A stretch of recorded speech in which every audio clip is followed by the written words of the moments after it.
Et donc aujourd'hui, on va s'intéresser, aux fonds vautours et comme j'ai dit, ben, il va y avoir un petit, temps de préparation. Donc moi, je vais faire une espèce de petite, présentation générale, puis je laisserai Maxime et Pierre-François faire, une explication de 2 études de cas. Maxime va présenter le cas de l'Argentine et PF fera le cas de la Zambie et ensuite je reprendrai la parole et puis on pourra, discuter entre nous. Donc par contre, j'ai pas de PowerPoint, donc je suis désolé, vous allez devoir, je vous inflige, mon visage pour la présentation et donc je vais commencer par vous expliquer ce que c'est les fonds vautours, quelles sont les cibles de ces fonds-là et puis, essayer de voir un peu d'où ils viennent, quelles sont leurs attaches et cetera. Donc, les fonds vautours, donc les fonds vautours, c'est des entreprises financières, des fonds d'investissement qui rachètent à très bas prix, les dettes des États en difficulté, par exemple à 10 ou à 15 de leur valeur d'origine, pour ensuite, attaquer les États en justice afin de récupérer 100 de la valeur de la dette, plus les intérêts, plus, les frais de justice. Donc c'est-à-dire que, un État va émettre, une obligation en échange d'un prêt, donc c'est-à-dire que c'est comme si on émettait un papier, qui dit combien l'État, doit. Donc si par exemple, moi je vais vous emprunter, 100 000 000 $, bah, vous allez me donner en échange un papier qui du coup va valoir 100 000 $, puisque c'est le papier qui montre que je vous dois, cet argent. Sauf que si un jour moi je suis en difficulté financière et que le remboursement de ces 100 000 $, bah, ne sont pas assurés, bah, ce papier ne vaudra plus, 100 000 $, il en vaudra peut-être, 5, 10, 20. Enfin, la valeur de ce papier va chuter et donc c'est à ce moment-là que les fonds vautours vont racheter l'obligation à donc un prix très inférieur, à la valeur d'origine et vont donc, attaquer les États pour récupérer l'entièreté et donc, ils attaquent pas ces États n'importe comment, ils les attaquent devant des tribunaux, qui ont des juridictions qui privilégient les intérêts, privés. Donc c'est en général les tribunaux, de New York ou de Londres parce qu'ils auront donc plus de chances de faire valoir leurs intérêts que devant d'autres tribunaux qui pourraient défendre, les causes des États. Et donc les profits qui sont engrangés par les fonds vautours sont en moyenne entre 3 et 20 fois leur investissement de base. Donc c'est-à-dire que c'est un rendement de 300 à 2000. Donc juste, pour, donner un exemple sans trop spoiler les études de cas, qui vont être données par la suite. On a l'exemple de la République, du Congo, donc Congo-Brazzaville, qui avait été attaqué par, le fonds Kensington International, qui avait racheté sa dette, une dette qui initialement avait une valeur de 29 millions de dollars. Lui, il l'a racheté 1,8 million de dollars et après avoir attaqué le Congo en justice, il a pu obtenir que le Congo lui rembourse, pardon, 118 millions de dollars, donc c'est-à-dire 10 fois plus que ce que le fonds avait, dépensé, pour la dette. Et donc on peut se demander pourquoi est-ce que les États qu'est-ce qui pousse les États, à payer, ce que demandent les fonds vautours? Bah, c'est d'abord simplement parce que, les États peuvent avoir peur d'être, décrédibilisés pour des futurs emprunts ou perdre la confiance des créanciers. Mais c'est aussi, et surtout parce que lorsqu'un État ne veut pas payer, le fonds vautour peut, saisir les biens de l'État qui sont en dehors, de l'État, enfin du territoire de l'État. Donc par exemple, si je reviens à notre exemple précédent, si le Congo, avait placé l'équivalent de 10 millions ou de 50 millions sur un compte, en Suisse par exemple ou en France ou quoi que ce soit, bah, le fonds vautour peut s'adresser à ces États-là pour saisir directement, les biens sur ces comptes en banque. Il peut aussi saisir directement, des marchandises, des biens matériels. Donc on a déjà eu des cas où, un État avait acheté par exemple, des cargaisons de gaz ou de marchandises, des cargaisons agricoles ou quoi que ce soit et les navires qui transportaient ces marchandises-là étaient détournés, par le fonds vautour, qui avait donc eu l'autorisation de détourner les navires pour saisir directement les marchandises et les revendre pour se payer. Et donc, qui sont les cibles de ces États, de ces fonds vautours, pardon?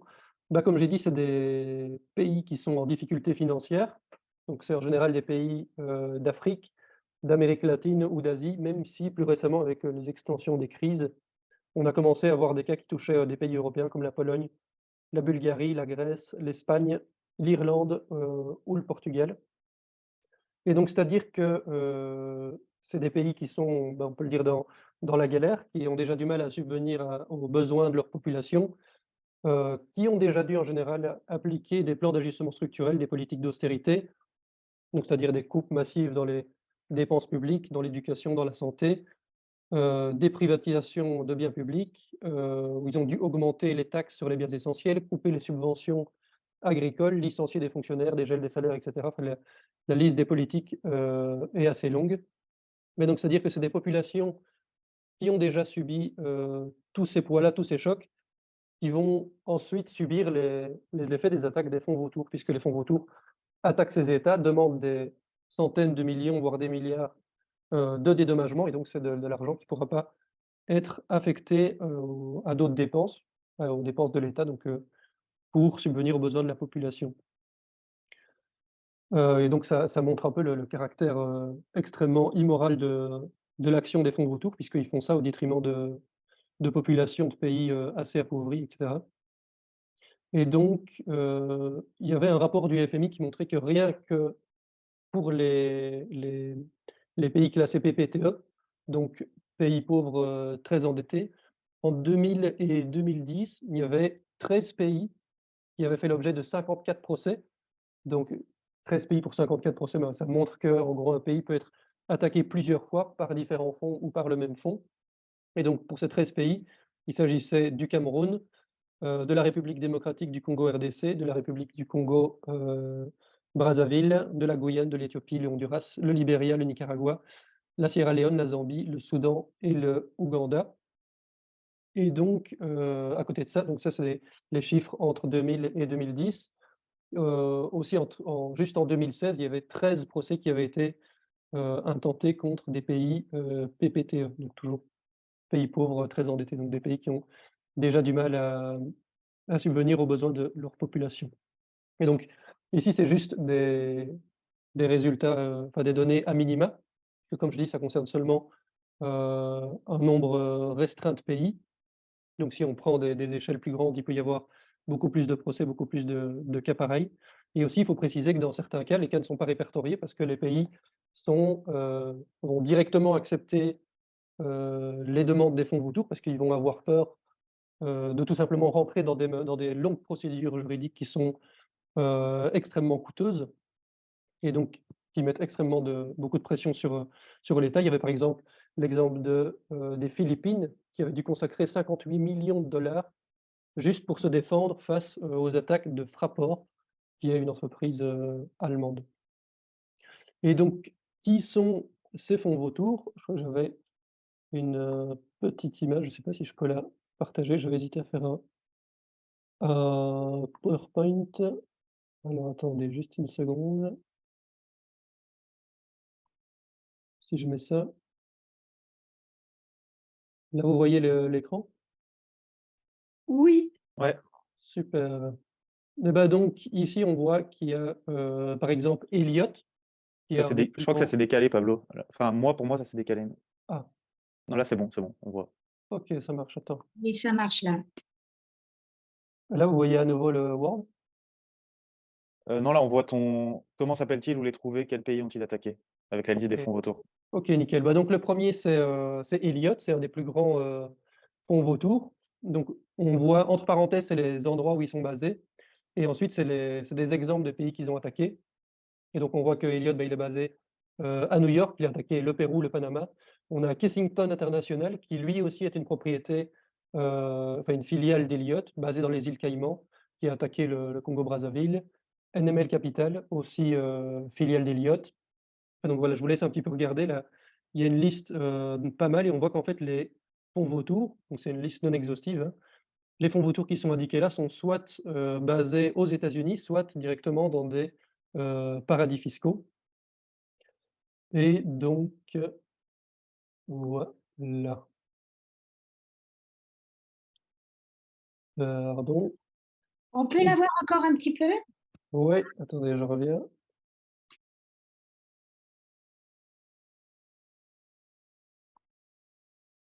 Alors, repartage. Hop, là vous l'avez? Il me semble, hein. Oui, merci. Et donc, en fait, c'est super important de faire le lien entre, les fonds vautours et les grandes banques et le monde de la finance. Parce qu'on pourrait croire que, les fonds vautours sont une espèce, d'excroissance, un peu parasite, une espèce de défaut du système capitaliste.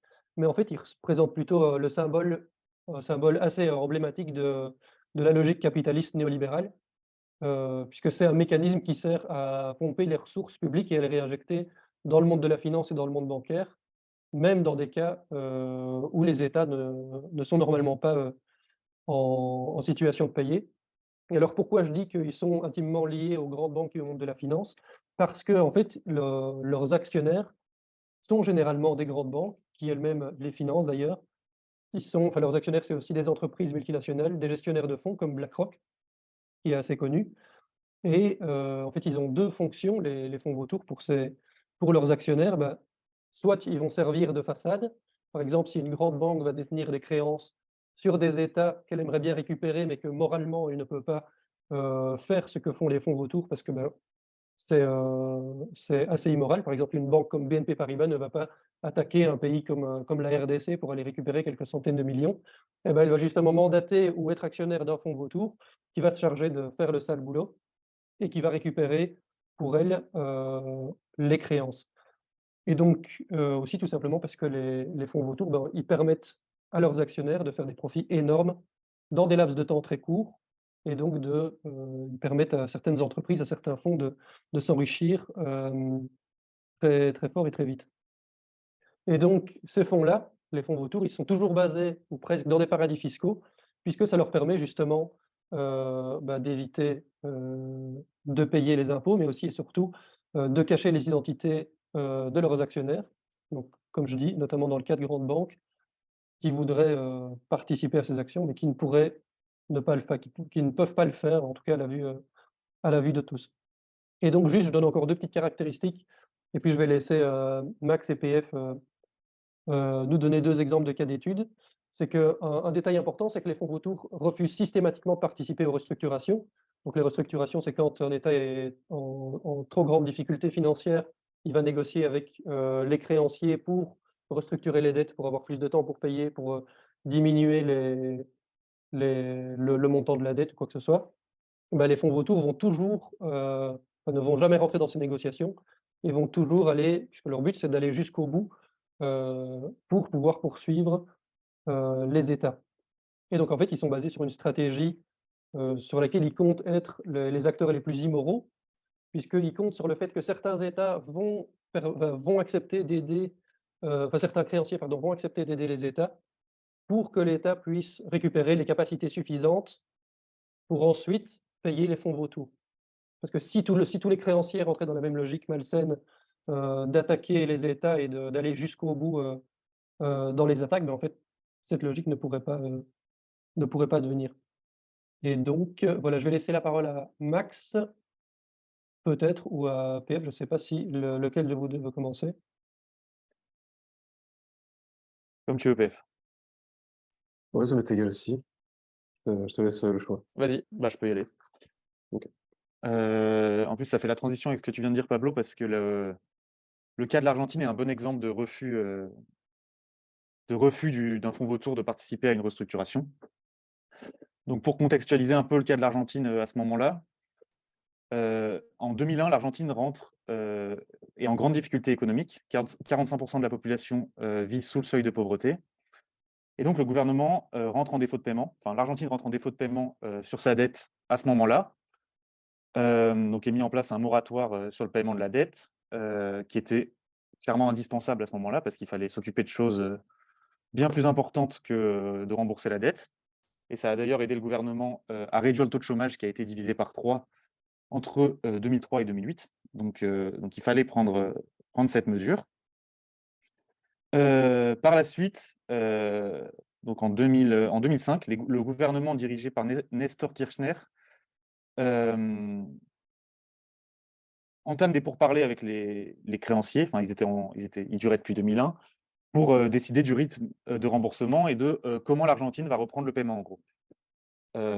Et donc il y a une discussion autour de la restructuration, de la dette argentine et ce que le gouvernement propose à ce moment-là, aux créanciers, c'est d'échanger tous les titres de dette qui sont en suspension de paiement contre des nouveaux titres avec une réduction de 60% de la valeur faciale de ces titres. Donc en fait, ça veut dire que le gouvernement argentin propose aux créanciers de remplacer les titres de dette qu'ils ont et qui n'ont pas été remboursés par des nouveaux titres dont la valeur diminue de 60%. Donc en fait, ça veut dire que l'Argentine ne remboursera que 40% des dettes qui étaient en suspension de paiement aux créanciers. Donc, Irène, je crois qu'il y a ton micro qui est activé. Et merci. Et donc, ça diminue la somme que l'Argentine va rembourser à la fin de chaque emprunt. Mais en échange, les autorités argentines s'engagent d'une part à honorer le remboursement de ces nouveaux titres, à garantir un taux d'intérêt plus élevé aux créanciers. Donc en fait, ça veut dire que quelque part que ce que les créanciers ont perdu en acceptant de baisser la valeur des titres de dette qu'ils possèdent, ils le regagnent grâce à un taux d'intérêt plus important. Et aussi, il y a une indexation des taux d'intérêt sur la croissance de l'Argentine, ce qui veut dire que si l'Argentine est en bonne santé économique, entre guillemets, et a une croissance rapide, eh ben, les créanciers vont en profiter largement. Il y a une deuxième restructuration du même type qui a lieu en 2010.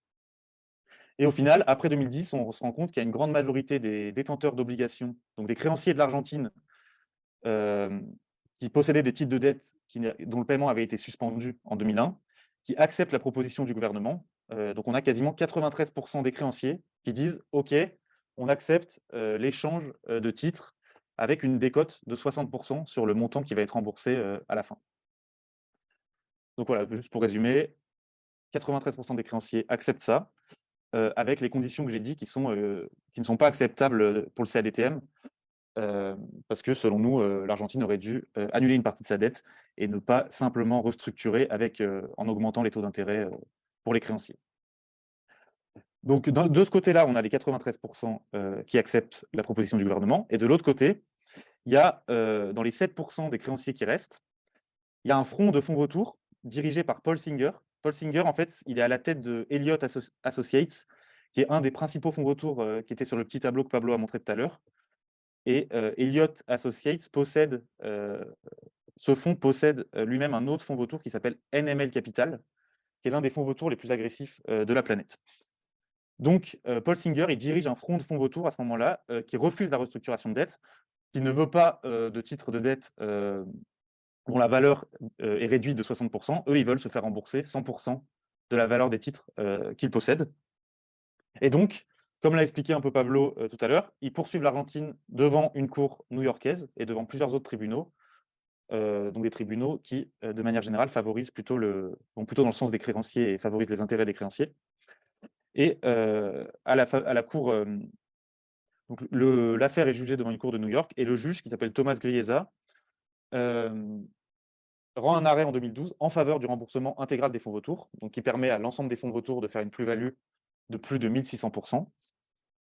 Et en fait, il considère, je ne vais pas trop m'étendre sur le jugement, mais il considère que selon le principe selon lequel tous les créanciers doivent être traités sur un pied d'égalité, eh ben, si l'Argentine ne peut rembourser les 93% des créanciers dont j'ai parlé tout à l'heure, avec qui il y a eu un accord, que si elle accepte de rembourser aussi les fonds vautours qui ne veulent pas négocier à hauteur de 100% de la valeur de leur titre. Donc en fait, ce jugement, il veut dire à ce moment-là que pour que l'Argentine puisse reprendre le paiement et débloquer sa situation sur les marchés financiers, elle doit rembourser les fonds vautours, elle doit céder au chantage des fonds vautours, en gros. Et si on suit ce jugement, et le sens dans lequel il va, par exemple, NML Capital, donc le fonds vautour dont je parlais tout à l'heure, dirigé par Paul Singer, en 2008, NML Capital a acheté les titres de la dette argentine qui affichaient une valeur de 222 millions d'euros, donc qui à la base avait été vendu sur le marché primaire à 222 millions d'euros. En 2008, comme l'Argentine est au plus bas sur les marchés financiers, c'est ce que Pablo a expliqué tout à l'heure, NML achète l'ensemble de ces titres pour 48 millions d'euros. Donc en gros, NML achète des titres qui valent 222 millions d'euros à 48 millions d'euros parce que l'Argentine est en grande difficulté sur les marchés financiers. Et selon le jugement qui a été rendu à New York, eh ben, l'Argentine doit rembourser au fonds vautour la valeur 100% de la valeur de ces titres, donc 222 millions d'euros. Ce qui ferait qu'NML Capital ferait une plus-value, ferait x4, entre x4 et x5 par rapport au coût qu'ils ont déboursé pour acheter les titres de dette argentine. Donc à ce moment-là, la situation est complètement bloquée entre le gouvernement et les fonds vautours. Christina Kirchner refuse de rembourser les fonds vautours à 100% de la valeur des titres. Et donc la situation est bloquée. Et en 2015, Mauricio Macri, qui est un président de droite ultralibéral, est élu en Argentine.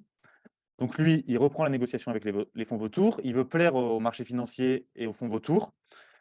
Donc, au final, il trouve un accord avec ces fonds vautours, avec une décote seulement de 25% par rapport au titre, à la valeur de base des titres de dette, puisqu'on est donc loin de la décote de 60% qui avait été négociée avec les autres créanciers.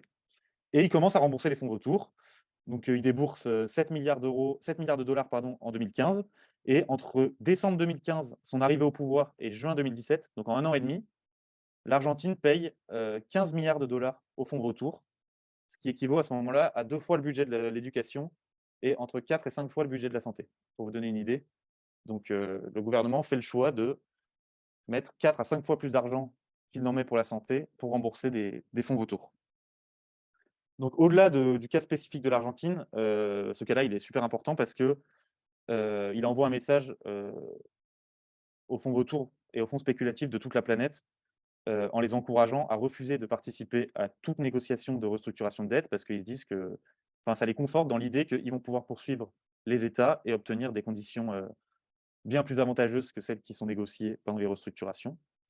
Et ça rappelle aussi et surtout la nécessité pour les États de refuser les jugements de ces tribunaux étrangers et de ne pas signer des clauses d'endettement où il y a des clauses qui peuvent aboutir à ce genre de jugement.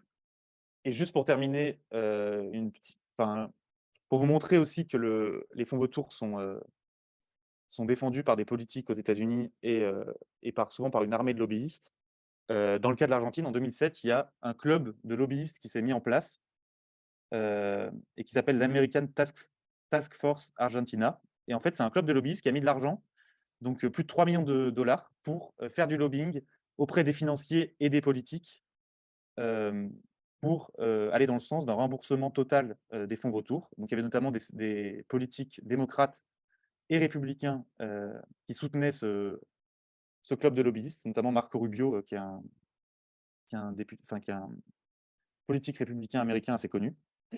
Et donc, ils ont lancé des campagnes de sensibilisation contre l'Argentine.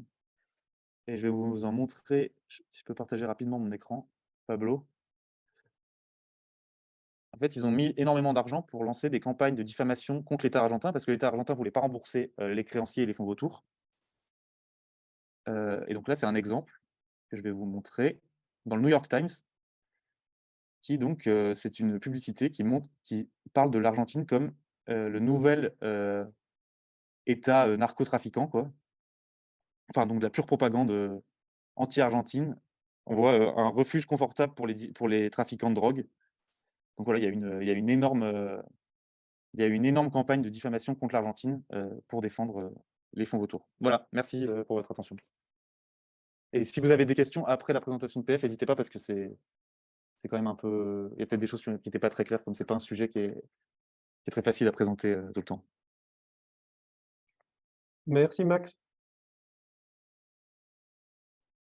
Du coup, c'est à moi, j'imagine. Vas-y.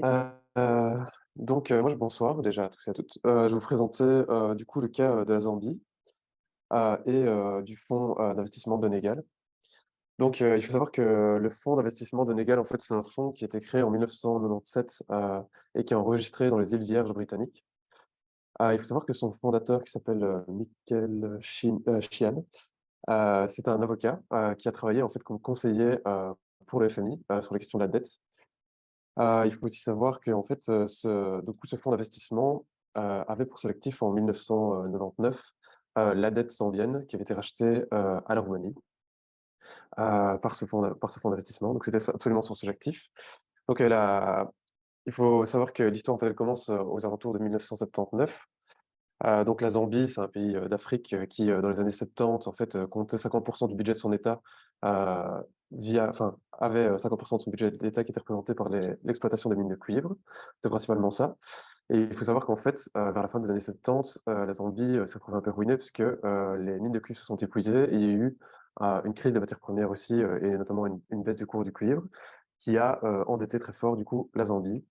Zambie qui était aussi un pays qui, par exemple, a 85% de sa population active qui est employée dans le secteur agricole.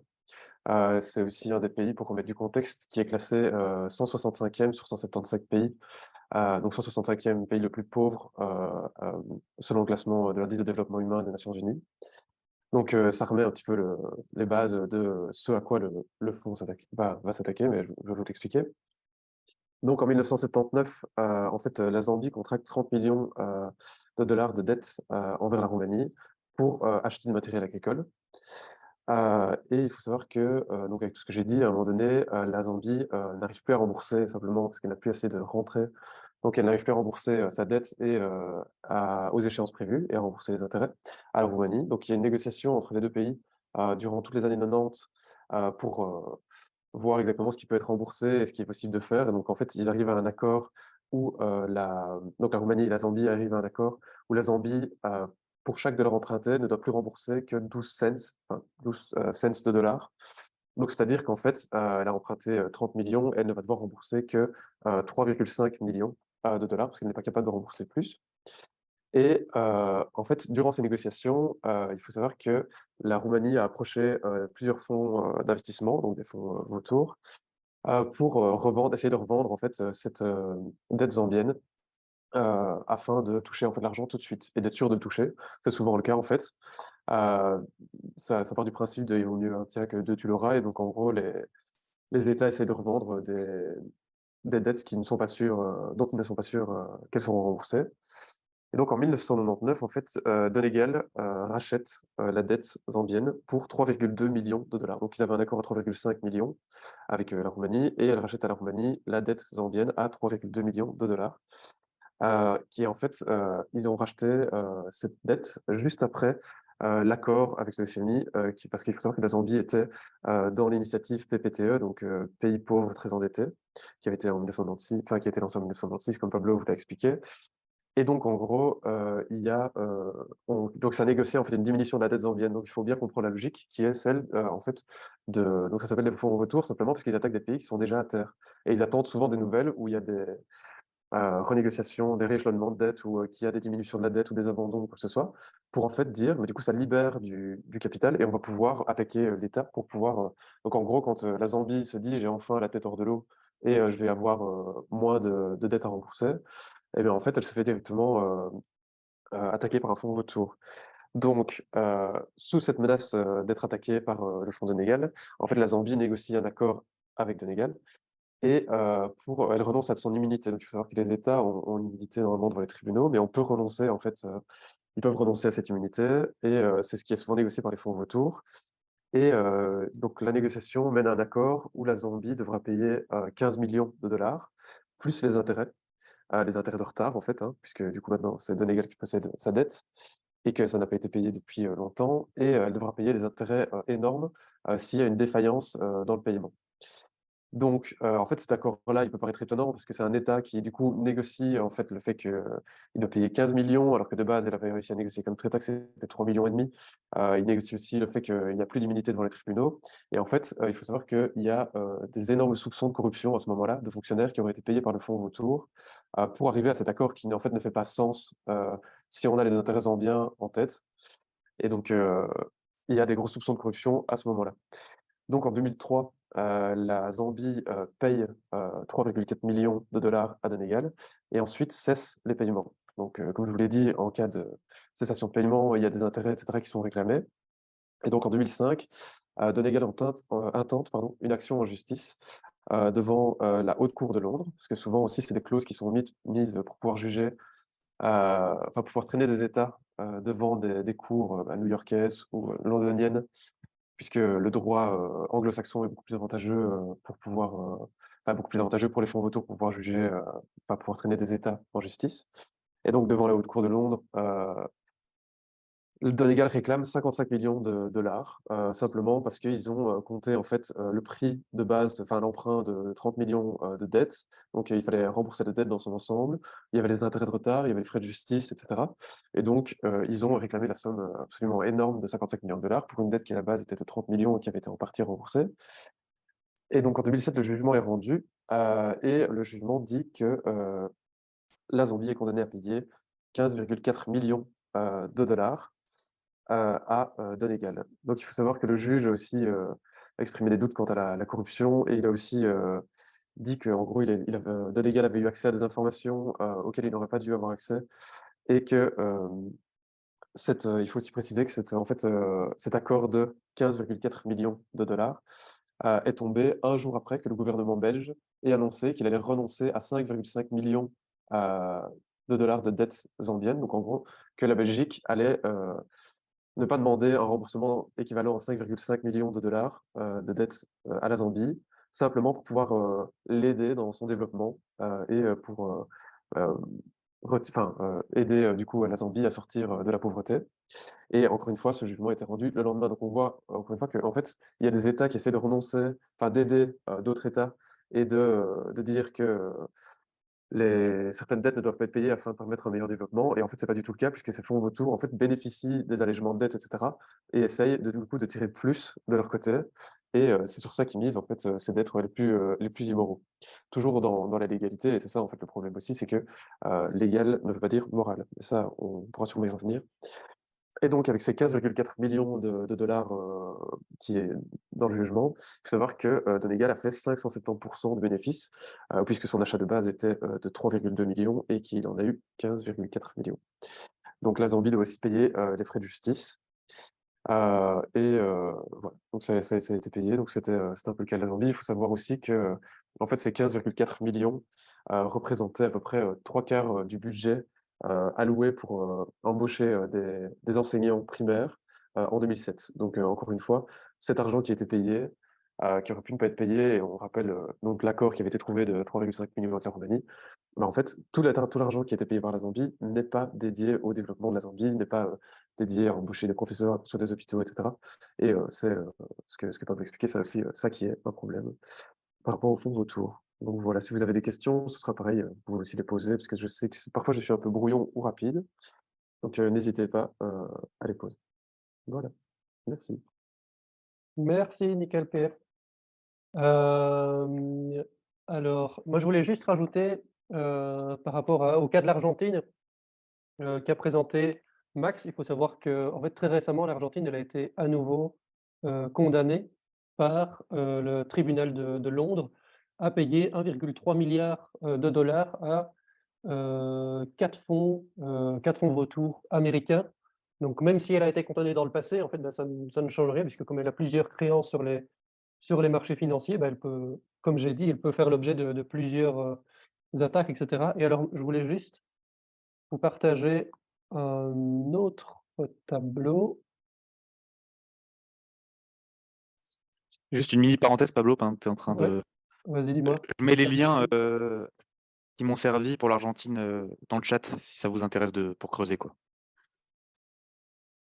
Ok, tu vas les mettre ou tu les as déjà mis? Ah ok, tu les mets maintenant, nickel.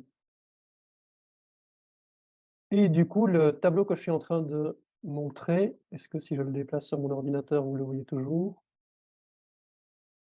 Oui, donc en gros, ce tableau-là, il montre en fait toute une série de cas de condamnation.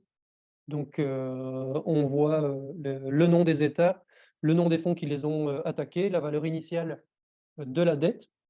Ensuite, ce que le fonds vautour a dépensé pour racheter cette dette et ce que le fonds vautour a obtenu après avoir attaqué l'État en justice. Donc ici, on a plusieurs exemples. Je vous laisse un petit peu lire, mais on a l'exemple du Congo-Brazzaville que j'ai cité tout à l'heure, où le fonds vautour a dépensé 1,8 million de dollars pour en récupérer 118 millions. Tout en bas, on a l'exemple de de l'Argentine, pardon, qui est plus flagrant, où je ne sais plus si c'est un chiffre que tu avais donné, Max, parce que pour l'Argentine, il y a pas mal de chiffres, mais donc 177 millions dépensés par le fonds vautour pour récupérer 2,4 milliards. Et donc, voilà, enfin, on a plusieurs chiffres. qui montre les rendements que les fonds vautours peuvent se faire sur le dos des États. Donc, par exemple, je vais regarder si on prend l'Argentine, c'est un rendement de 1300% par rapport à leur investissement de départ. Si on prend l'exemple Nicaragua qui est sur la deuxième ligne, c'est 7600 de rendement par rapport aux millions qu'ils avaient injectés. Et donc, voilà. Je vous le retire, comme ça je continue à discuter, ou vous voulez le regarder un petit peu? Je peux vous envoyer aussi un article sur les fonds vautours, je peux le mettre tout de suite, dans le chat, comme ça vous pouvez y accéder aussi, ou je le ferai pendant les discussions. Comme ça Et vous j'ai mis, pourrez excuse-moi Pablo, ouais, je dis juste, j'ai mis aussi le numéro de la revue du CADTM, donc les autres voix de la planète, qui a été dédié intégralement au fonds vautour et qui est en libre accès. Donc OK, là, si vous nickel. voulez vraiment creuser la question, c'est vraiment ça qu'il faut regarder, quoi. Merci Max. Bah, justement cet article-ci, je viens de choper le lien, je le mets dans la discussion. Cet article-ci, il fait justement partie de l'AVP, Les autres voix de la planète. Donc je l'ai juste ici à côté de moi. C'est un magazine donc qui date de 2017 du CADTM où il y a, pas mal d'articles qui parlent de la question des fonds vautours. Il y a des études de cas parmi lesquelles, notamment celles sur lesquelles PF et Max se sont basés et donc voilà, n'hésitez pas à aller, jeter un petit coup d'œil, sur le site, et regarder les revues du CADTM, c'est très bien. Et donc pour continuer, je voulais juste aussi préciser, que je crois que c'était Max qui disait que en gros chaque jugement pour des attaques, de fonds vautours sur des États, en fait, ça va avoir un impact énorme pour cet État-là, mais pour aussi d'autres fonds vautours parce que ça donne un feu vert que, que les enfin, il y a une jurisprudence à chaque fois qui se met en marche et qui va de plus en plus favoriser les intérêts des fonds vautours. On a par exemple l'exemple de Cuba qui, pour le moment, est en cessation de paiement depuis quelques années et qui est en procès, devant le tribunal de Londres, donc qui est assez complaisant vis-à-vis des fonds vautours. Hem Et donc en gros, le cas de Cuba, il est assez intéressant parce que, le fonds vautour qui l'attaque détient plusieurs créances, sur Cuba et en fait, il attend de voir, le résultat du premier procès pour ensuite éventuellement entamer, des actions pour, ses autres créances. Donc c'est-à-dire que s'il gagne pour cette petite tranche, et bah, il va réattaquer Cuba avec des tranches plus importantes et il y a d'autres fonds vautours qui ont aussi des créances et qui attendent de voir en fait le résultat de ce procès pour savoir si attaquer Cuba ou pas. Donc si Cuba perd ce procès-ci, ce n'est pas seulement dommageable pour lui parce qu'il perd un procès, mais parce qu'en fait, il y a toute une flopée de fonds, d'entreprises, et cetera, qui vont se rendre compte qu'en fait, c'est tout à fait possible de récupérer des centaines de millions ou des milliards en attaquant Cuba pour récupérer leurs créances. Donc ça va avoir des impacts énormes sur le pays et sur la population.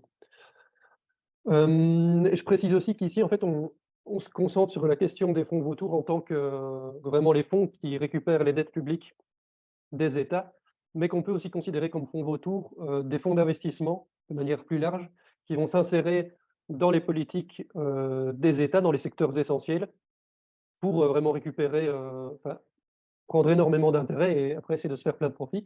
Par exemple, si je prends l'exemple de l'Espagne où, le secteur du logement en fait est vraiment, visé, ciblé par les fonds vautours, donc par ces gros fonds d'investissement, où vous avez pas mal de cas où, des gros fonds comme Blackstone ou Cerberus par exemple, vont racheter en quelques opérations des centaines de milliers, de logements publics et après, donc c'est des logements qui sont la propriété de l'État, qui passent aux mains de ces fonds privés et après ces fonds privés vont augmenter les loyers, expulser les gens qui ne savent pas payer et donc en fait, ça met vraiment en péril, le droit au logement et donc le secteur du logement, c'est vraiment, un exemple parmi d'autres. On pourrait prendre aussi l'exemple du secteur de la santé, des énergies renouvelables et cetera. En fait, c'est vraiment une thématique qui touche, toutes les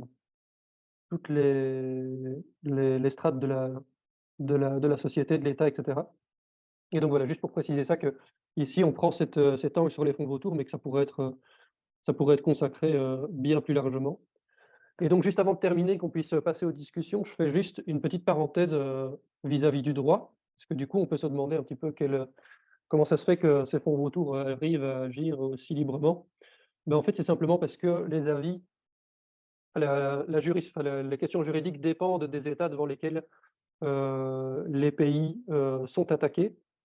Et donc, en fait, la quasi-totalité des créances, des obligations souveraines, en fait, sont régies par les droits new-yorkais et londoniens qui, justement, sont les tribunaux qu'on citait au début, qui sont qui sont des tribunaux qui sont extrêmement favorables aux intérêts des fonds vautours et des créanciers privés. Donc à la base, il y avait notamment une doctrine qu'on appelait la doctrine Chamberty, qui était une doctrine qui visait à interdire, les achats des dettes avec intention d'attaquer en justice les débiteurs. Mais elle a commencé à être mise à mal, par les tribunaux américains qui, après plusieurs décisions en justice, ont réussi à, amener son élimination. Et donc au niveau international, donc vis-à-vis des institutions multilatérales, en fait, il y a une espèce de vide juridique parce que les actions des fonds vautours sont condamnées par l'ONU, par l'OSCE, ou encore par, l'Assemblée parlementaire du Conseil de l'Europe. Mais tout ça, c'est des condamnations qui sont absolument pas, contraintes, c'est juste des déclarations, on va dire. Et donc c'est des déclarations qui vont recommander aux États d'adopter, des lois afin de lutter contre, les fonds vautours. Et on a par exemple, en 2015, il y a, l'ONU qui avait essayé de passer une résolution qui visait à énoncer 9 principes à suivre dans le cas de restructuration de dettes. Et donc c'était même pas une résolution contrainte, mais vraiment essayer de poser des principes de base pour protéger, les États. Bah, cette résolution, elle a été bloquée par 6 États, les États-Unis, le Canada, l'Allemagne, le Japon, Israël et le Royaume-Uni. Et tous les autres pays, de l'Union européenne se sont abstenus. Et donc un des arguments qui était avancé, c'était que donc ça c'était un des l'argument des États-Unis, qui disait que c'était pas à l'ONU de légiférer sur ces questions-là et qu'en fait c'était un rôle, du FMI de s'occuper des dettes souveraines. Donc ici, c'est intéressant de voir que, on met en avant le rôle on essaye de repousser cette question-là dans les mains du FMI. Le FMI, qui est dirigé en grande partie par les intérêts occidentaux. Les États-Unis, elles sont le seul pays à avoir, un droit de vote et où, tous les États n'ont pas la même voix au chapitre. Par exemple, tous les États qui sont, des débiteurs, qui sont en général la cible des fonds vautours, bah, n'ont pas du tout la même représentativité que des États comme les États-Unis ou les pays européens. Ce qui est l'inverse, de l'ONU, où chaque État a un droit de vote. Donc ça les arrange bien de repousser ça, de dire que ce n'est pas la question que c'est pas à l'ONU de s'occuper de cette question-là, mais plutôt à des organisations qui vont répondre, à leurs intérêts. Donc ici, en fait, on peut voir que, il y a vraiment une complicité des États dans la gestion, de la question des fonds vautours. Et donc ça nous amène à la question de la loi, en Belgique, puisqu'en fait la Belgique est un des seuls pays qui a adopté une loi qui permet, d'encadrer un petit peu l'action, des fonds vautours. Donc c'est une loi qui a été votée en 2015 et qui vise à empêcher, les spéculateurs d'obtenir plus que ce dont ils ont payé, enfin que ce qu'ils ont payé pour acquérir une créance. Et donc c'est une loi, c'est important de le préciser, à laquelle a participé, le CADTM aux côtés du CNCD, donc pour, la rédiger, pour, les questions d'expertise et pour arriver à la faire passer.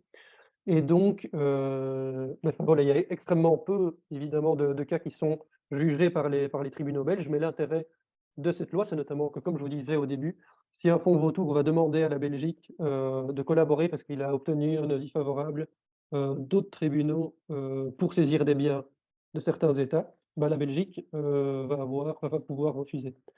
Et donc une des ambitions de cette loi-là, bah, c'était de créer une espèce d'affaire en chaîne, hein, parce que en gros, c'est extrêmement compliqué d'arriver à faire passer une loi comme ça au niveau européen et l'idée, c'était de commencer par le niveau belge, en espérant que d'autres pays, emboîtent le pas. Et donc aujourd'hui, on a la France et l'Angleterre qui ont aussi une loi qui essaye d'encadrer un petit peu les fonds vautours, mais qui sont pas aussi concrètes que celles, de la Belgique. Parce que par exemple, si on prend l'exemple de l'Angleterre, puisque comme je dis, c'est une bonne partie des créances enfin des cas sont traités par le tribunal de Londres, du coup, on pourrait se dire: «Super», mais en fait pas tellement parce que la loi de l'Angleterre se concentre sur, les pays qui font partie de l'initiative PPTE, donc c'est limité à un certain nombre de pays et limité dans le temps puisque quand on sort de l'initiative PPTE, donc pays pauvres très endettés, bah, cette loi en fait n'est plus effective.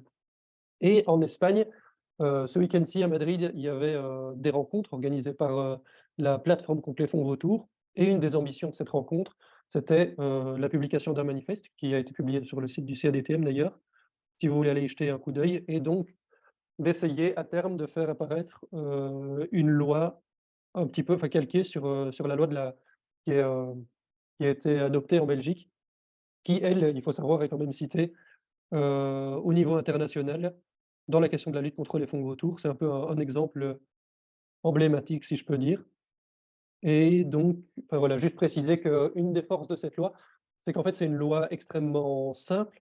Il y a juste 3 articles et en fait, le fait d'avoir une loi, aussi, sobre, on va dire, bah, ça permet, d'éviter, des négociations de la part de fonds vautours qui, dans des procès, par exemple, pourraient commencer à jouer sur des termes pour essayer de enfin, que ça joue à leur avantage. Mais comme la loi est très très simple, très très brève et ben, en fait, il y a très peu de place aux ambiguïtés.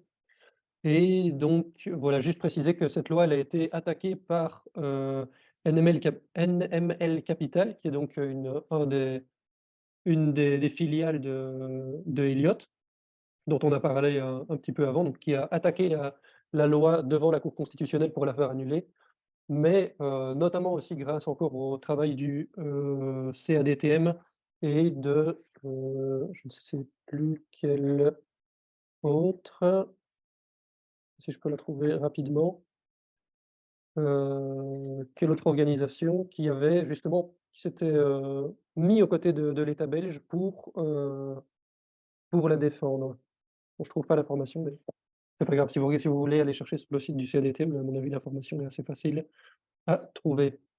Et voilà, je termine juste en disant que, la Belgique, pour le moment, enfin, on est en train de préparer un projet de loi qui vise à obliger les acteurs du secteur privé à participer, à des restructurations. Donc c'est-à-dire, comme on disait tout à l'heure, quand il y a une restructuration et que les créanciers privés vont refuser de participer, en fait, ce qui va leur permettre, de profiter des allégements qui sont donnés par les autres États pour se payer eux-mêmes, comme disait PF tout à l'heure, où la Belgique va annuler une partie de la dette de la Zambie et où en fait, bah, le lendemain, vous avez la Zambie qui doit payer un fonds vautour. Donc en fait, c'est parce que la Belgique annule ou allège la dette de la Zambie que la Zambie a les moyens de payer, les fonds vautours. Donc en fait, le secteur privé ne collabore pas et profite de la solidarité d'autres acteurs pour après, se faire payer même les intérêts, hein, sans devoir aller jusqu'au procès et cetera.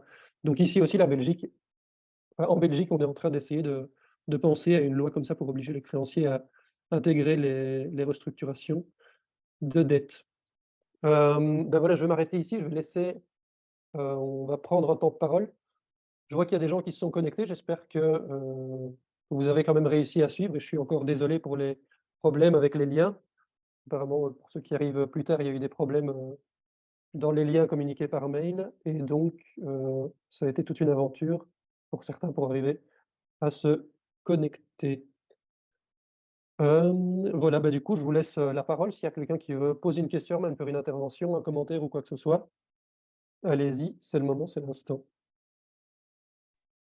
Je voulais juste vous remercier et puis, bonne continuation. Je vais continuer à suivre cette question, c'était très clair, même pour moi qui n'y comprends, que quick en économie ou en finance ou en maths, donc merci pour la clarté. Puis je vais faire, le suivi de tout le matériel qu'il peut y avoir, pour mieux comprendre sur YouTube.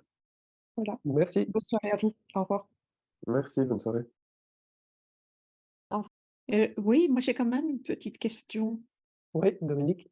Oui, en fait, quand on voit ça, c'est quand même colossal, hein, comme, système. Enfin, c'est vraiment, une manière vraiment incroyable de se faire, quand même, du profit. Donc, je comprends pas comment enfin, je ne comprends pas, enfin, ça montre si je comprends, ça montre vraiment que c'est très capitaliste, mais je ne comprends pas pourquoi, enfin pourquoi il n'y a pas plus de refus alors de payer au moins la dette illégitime, ou odieuse quoi?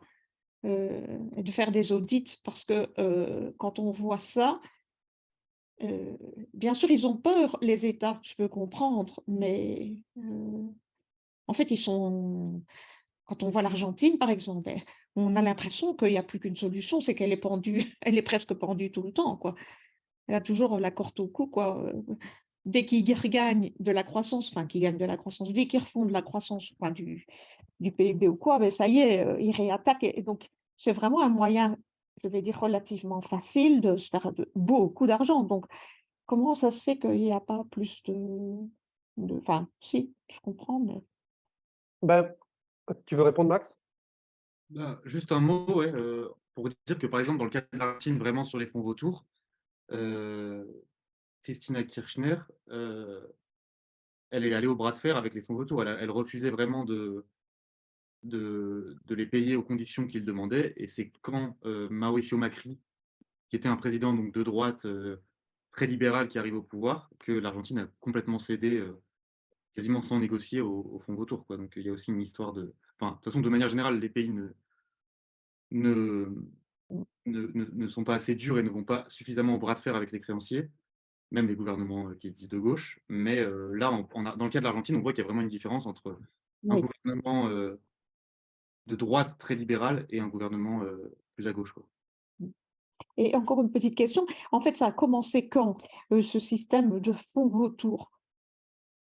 Bah, ici, je peux peut-être répondre. En fait, de base, c'est un mécanisme qui existe depuis longtemps, hein. On commençait par, avant, on s'était plutôt centré sur les individus, sur les entreprises privées, et cetera, qui étaient en difficulté, où vous avez des fonds qui vont justement poursuivre, les individus, et cetera. Et en fait, à partir des années 80 et de la dérégulation, des marchés financiers, bah, vous avez, des entreprises, des fonds qui commencent, à racheter les dettes des États et enfin, comme tout est de plus en plus assoupli et déréglementé, en fait, tous ces mécanismes-là deviennent tout à fait possibles.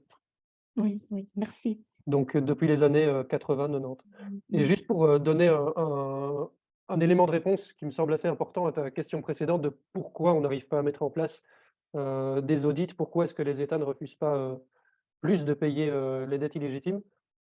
Pour moi, il y a un truc important, c'est que les classes dirigeantes, les classes dominantes dans les États ont souvent intérêt, en fait, à ce que ce mécanisme-là se prolonge parce que notamment c'est, des personnes qui détiennent eux-mêmes des créances de la dette Oui. et qui, en fait, n'ont pas du tout intérêt à participer à ce que leur pays participe, mettre en place un audit et allège leurs dettes parce qu'eux-mêmes profitent de la rente de la dette et font complètement partie de ce système-là.